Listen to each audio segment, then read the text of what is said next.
I've always said that the best, and there's this quote, right, from Mike Matos, who always talks about when we talk about interventions, and I'm going to grab his right now, but it's always the belief and the mindset that prevention is the best intervention.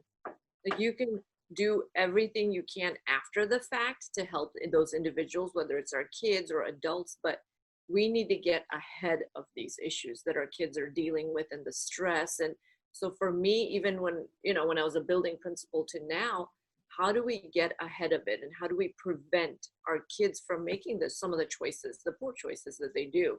And one of the best ways is the programs that you have, the transitional counseling, coming into the classrooms and talking to the kids and educating them. And that's one thing I've always loved about NCADA is the educating part of it.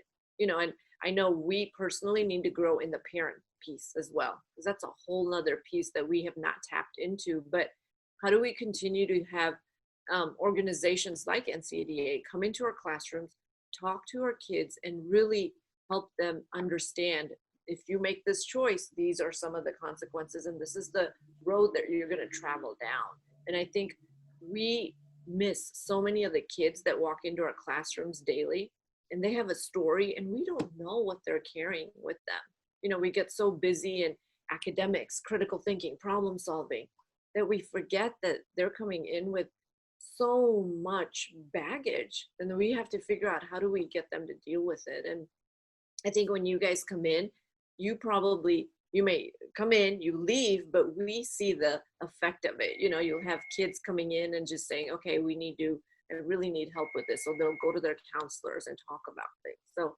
to me, your guys are the first step in that. So prevention is the best intervention. Talk to me a little bit about why you think the utilization of kind of an early intervention program is important for some of your students who do encounter some missteps with substances. Why is that important?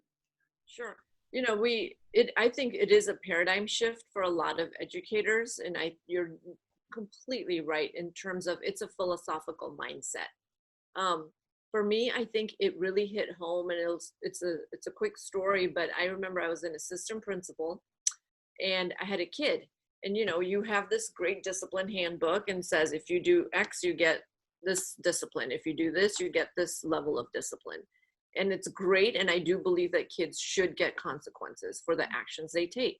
But our job is to make sure that we're helping them with those consequences. It's not just a consequence. When you give discipline, you give it to change behavior. So there was a piece that was missing.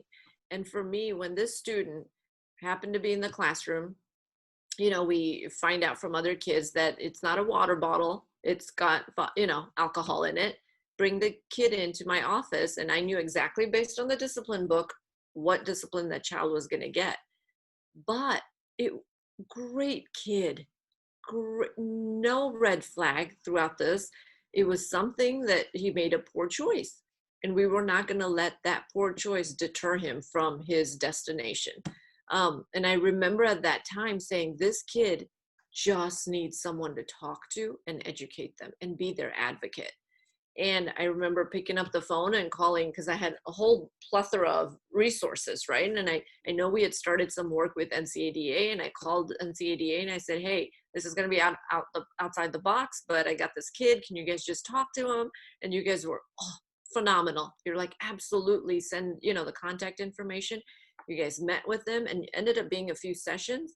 And he came back, and my gosh, the story he told me of why he made that poor choice that day, it's heartbreaking, but it's also, he was given an opportunity to talk about it, process his feelings, to the point where later on, years later, I invited him to another high school, all school assembly, and he was a guest speaker, and he talked about it, his journey.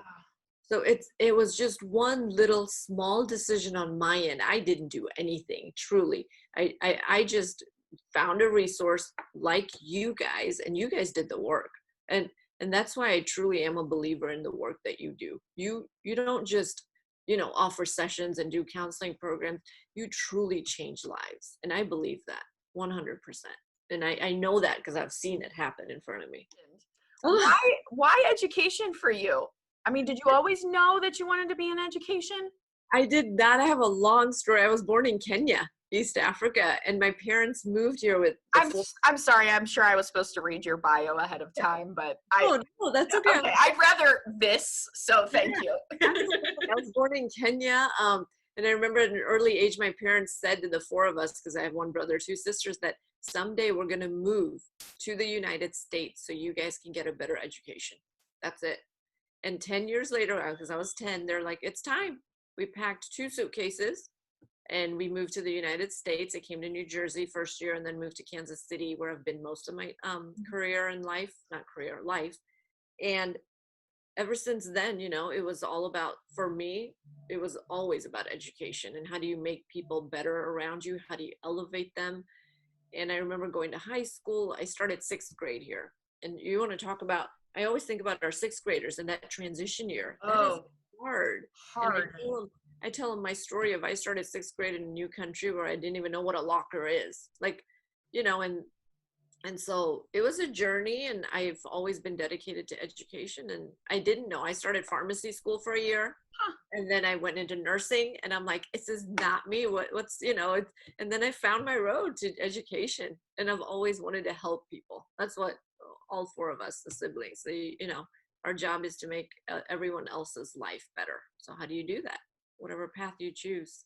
And So so who are some of your heroes in this field that you've had the pleasure of working with or under or alongside? Who inspires you? I would say that it would have to be the person that actually gave me my first shot at administration. And that would be Jim Whipke.